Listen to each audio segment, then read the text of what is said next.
بسم اللہ الرحمن الرحیم۔ محترم ناظرین، آج ہم حضرت آدم اور تخلیق انسان پر بات کریں گے۔ حضرت آدم علیہ السلام اللہ تعالیٰ کے برگزیدہ نبی تھے۔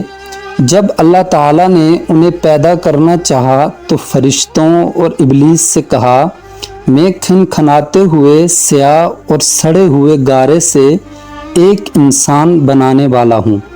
جب میں اسے ٹھیک طرح سے بنا کر مناسب شکل دے دوں اور اس میں اپنی روح پھونک دوں تو تم سب اس کے آگے سجدے میں گر پڑنا۔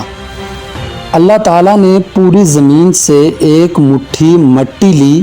یہی وجہ ہے کہ آدم علیہ السلام کی اولاد میں کوئی گورا ہے، کوئی کالا ہے، کوئی سانولا ہے، کوئی نرم ہے، کوئی سخت ہے، کوئی ناپاک ہے اور کوئی پاک ہے۔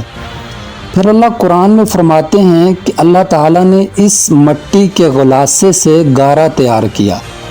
جب گارا سیاہ اور بدبودار ہو گیا اور اس سے کھن کھن کی آواز آنے لگی تو اللہ تعالیٰ کے حکم سے آدم علیہ السلام کا پتلا بنا۔ پھر اللہ نے جب پتلے کو کچھ عرصہ کے لیے ویسے ہی چھوڑ دیا، جب ابلیس نے اسے دیکھا تو اس کے گرد چکر لگانے لگا اور اس کو باغور دیکھتا رہا۔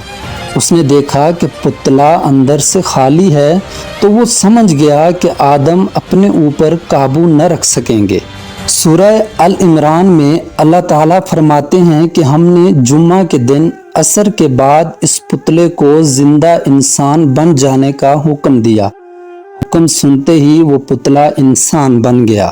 جب اللہ تعالیٰ نے آدم علیہ السلام کو پیدا کیا اور ان کے جسم میں روح پھونکی تو انہیں چھینک آئی۔ انہوں نے اللہ کے حکم سے الحمدللہ کہا۔ اللہ تعالیٰ نے فرمایا، یرحمکم اللہ، اللہ تم پر رحم کرے۔ پھر اللہ تعالیٰ نے حضرت آدم علیہ السلام سے فرمایا، جاؤ ان فرشتوں کو سلام کرو اور سنو وہ کیا کہتے ہیں۔ جو کچھ وہ کہیں وہی تمہارا اور تمہاری ذریت کا سلام ہوگا۔ آدم علیہ السلام ان کے پاس گئے اور ان سے کہا، السلام علیکم۔ فرشتوں نے جواب دیا، وعلیکم السلام ورحمۃ اللہ وبرکاتہ۔ پھر جب اللہ تعالیٰ نے آدم کو پیدا کیا تو تمام فرشتوں کو اللہ کے حکم کے مطابق آدم کے سامنے سجدہ میں گر پڑنے کا حکم ہوا، لیکن ابلیس نے تکبر کیا اور سجدہ کرنے سے صاف انکار کر دیا اور کہنے لگا، میں اس سے بہتر ہوں، مجھے تو نے آگ سے پیدا کیا اور آدم کو مٹی سے پیدا کیا۔ اب ہم جانتے ہیں کہ ابلیس کی دراصل حقیقت کیا ہے۔ اللہ تعالیٰ قرآن پاک میں سورہ کہف میں فرماتے ہیں کہ ابلیس جنات میں سے تھا۔ دوسری بات یہ کہ نبی علیہ السلام کا فرمان ہے کہ ابلیس آگ سے پیدا ہوا اور فرشتے نور سے پیدا ہوئے۔ تیسری بات یہ ہے کہ ابلیس کی اولاد ہے، جبکہ فرشتوں میں تناسل کا سلسلہ نہیں ہے۔ اسی طرح ابلیس نے اللہ تعالیٰ کی نافرمانی کی، تکبر کیا، جبکہ ملائکہ اللہ تعالیٰ کے ایسے مکرم بندے ہیں کہ اللہ کے احکام کی نافرمانی نہیں کرتے۔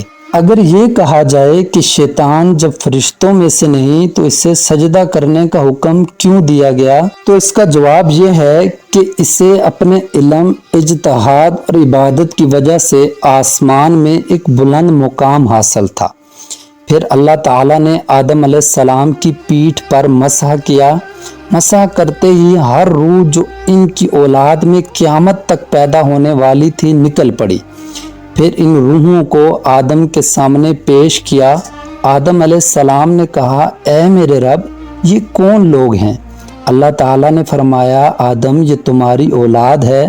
اسی طرح اللہ تعالیٰ نے آدم علیہ السلام کی پشت سے نکلنے والی اولاد سے میدان عرفات میں عہد لیا۔ اللہ تعالیٰ نے جتنی مخلوق پیدا کرنی تھی ان کو آدم کے آگے چونٹیوں کی طرح پھیلا دیا اور پھر ان سے گفتگو فرمائی۔